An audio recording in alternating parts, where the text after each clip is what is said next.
ಎಲ್ಲರಿಗೂ ನಮಸ್ಕಾರ. ನಾನು ಎಂ ಚಳಿಗಿಡದಂತ. ತಾಳಿಕೋಟೆಯಲ್ಲಿ ಇವತ್ತು ಬೆಳಗ್ಗೆ ಒಂದು ಅಗ್ನಿ ಅವಘಡ ಸಂಭವಿಸುತ್ತದೆ. ತಾಳಿಕೋಟೆಯ ರಾಜವಾಡೆ ಹೋಗುವ ದಾರಿಯಲ್ಲಿರುವ ಭೂಮಿಕಾ ಹೋಟೆಲ್ ಅಂದರೆ ಕುಂಬಾರ್ ಹೋಟೆಲ್ನಲ್ಲಿ ಗ್ಯಾಸ್ ಲೀಕೇಜ್ ಆಗಿ ಕನಿಷ್ಠ 8 ಜನರಿಗೆ ಆ ಒಂದು ಬೆಂಕಿ ತಗುಲುತ್ತದೆ. ಆ ಬೆಂಕಿ ತಗುಲಿದಾಗ ತಾಳಿಕೋಟೆಯ ಸಮುದಾಯ ಆರೋಗ್ಯ ಕೇಂದ್ರಕ್ಕೆ ಪ್ರಥಮ ಚಿಕಿತ್ಸೆಗಾಗಿ ಕರ್ಕೊಂಡು ಹೋಗ್ತಾರೆ.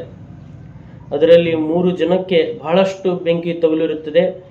ಅವರಿಗೆ ಜಿಲ್ಲಾ ಆಸ್ಪತ್ರೆಗೆ ರವಾನಿಸಬೇಕೆಂದು ಹೇಳಿದಾಗ ಆ ತಾಳಿಕೋಟೆ ಸಮುದಾಯ ಆರೋಗ್ಯ ಕೇಂದ್ರದಲ್ಲಿ ಆಂಬ್ಯುಲೆನ್ಸಿನ ವ್ಯವಸ್ಥೆ ಇರುವುದಿಲ್ಲ.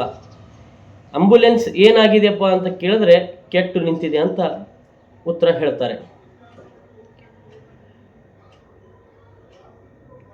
ತಾಳಿಕೋಟೆ ಸಮುದಾಯ ಆರೋಗ್ಯ ಕೇಂದ್ರಕ್ಕೆ ಒಂದು ಪೇಷಂಟ್ಗಳು ಬಂದಾಗ ಎಮರ್ಜೆನ್ಸಿ ಜಿಲ್ಲಾ ಆಸ್ಪತ್ರೆಗೆ ರವಾನಿಸಬೇಕೆಂದರೆ ಅಲ್ಲಿ ಆಂಬ್ಯುಲೆನ್ಸ್ನ ವ್ಯವಸ್ಥೆ ಇಲ್ಲ. ಖಾಸಗಿ ಆಂಬ್ಯುಲೆನ್ಸ್ಗಳನ್ನು ತರಿಸಿ ಅಥವಾ ಖಾಸಗಿ ವಾಹನಗಳನ್ನು ತರಿಸಿ ಬಿಜಾಪುರ ಜಿಲ್ಲಾ ಆಸ್ಪತ್ರೆಗೆ ಹೋಗಬೇಕು. ಆದರೆ ಖಾಸಗಿ ಆಂಬ್ಯುಲೆನ್ಸ್ನ ಮಾಲೀಕರು ಹೇಳ್ತಾರೆ ಅಲ್ಲಿಗೆ ಹೋಗಬೇಕಂದ್ರೆ 6,000 ಆಗುತ್ತೆ, 4,000 ಆಗುತ್ತೆ ಅಂತ. ಬಡ ರೋಗಿಗಳು ಅಲ್ಲಿ ಬರುವುದು ಬಹಳಷ್ಟು. 4,000 5,000 ಕೊಟ್ಟು ಜಿಲ್ಲಾ ಆಸ್ಪತ್ರೆಗೆ ಹೋಗಬೇಕಂದ್ರೆ ಎಂಥ ಕಷ್ಟವಾಗುತ್ತದೆ. ಇದರ ಬಗ್ಗೆ ತಾವು ಗಮನ ಹರಿಸಬೇಕು. ತಾಳಿಕೋಟೆಯಲ್ಲಿ ಸಮುದಾಯ ಆರೋಗ್ಯ ಕೇಂದ್ರದ ಆಡಳಿತ ವೈದ್ಯಾಧಿಕಾರಿಗಳು ಅಥವಾ ತಾಲೂಕು ವೈದ್ಯಾಧಿಕಾರಿಗಳಾದ THO DHO ಇದರ ಬಗ್ಗೆ ಗಮನ ಹರಿಸಬೇಕು. ತಾಳಿಕೋಟೆ ಸಮುದಾಯ ಆರೋಗ್ಯ ಕೇಂದ್ರದ ಆಂಬ್ಯುಲೆನ್ಸ್ ಏನಾಗಿದೆ, ಅದಕ್ಕೆ ಏನು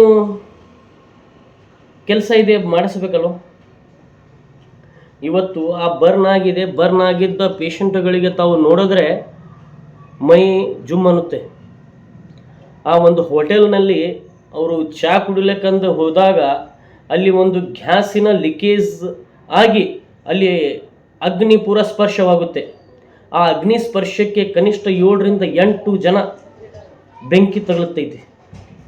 ಅದರಾಗ 3 ಜನಕ್ಕೆ ಬಹಳಷ್ಟು ಬೆಂಕಿ ತಗುಲಿದಾಗ ಅವರು ಜಿಲ್ಲಾ ಆಸ್ಪತ್ರೆಗೆ ರವಾನಿಸಬೇಕಂತ ಹೇಳಿದಾಗ ತಾಳಿಕೋಟೆಯಲ್ಲಿ ಆಂಬ್ಯುಲೆನ್ಸಿನ ವ್ಯವಸ್ಥೆನೇ ಇರುವುದಿಲ್ಲ. ಪ್ರೈವೇಟ್ ಆಂಬ್ಯುಲೆನ್ಸ್ಗಳನ್ನು ತಗೊಂಡು ಜಿಲ್ಲಾಸ್ಪತ್ರೆಗೆ ಅಥವಾ BLDಗೆ ಹೋಗಬೇಕಾಗುತ್ತದೆ. ಇದಕ್ಕೆ ಸಂಬಂಧಪಟ್ಟ ಅಧಿಕಾರಿಗಳು ಏನು ಮಾಡ್ತಾ ಇದ್ದೀರಾ?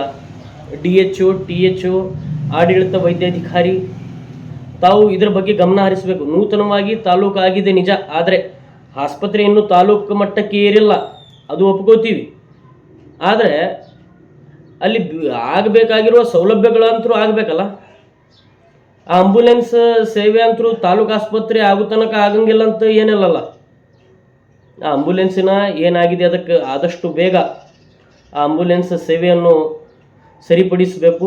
ಇದಕ್ಕೆ ಸಂಬಂಧಪಟ್ಟ ಅಧಿಕಾರಿಗಳು ಕೂಡಲೇ ಇತ್ತ ಕಡೆ ಎಚ್ಚೆತ್ತುಕೊಂಡು ಬಡವರಿಗೆ ಆಗುತ್ತಿರುವ ಅನಾನುಕೂಲಗಳನ್ನು ಅನುಕೂಲವಾಗಿ ಮಾಡಿಕೊಡಬೇಕೆಂದು ತಮ್ಮಲ್ಲಿ ವಿನಂತಿಸಿಕೊಳ್ಳುತ್ತೇನೆ.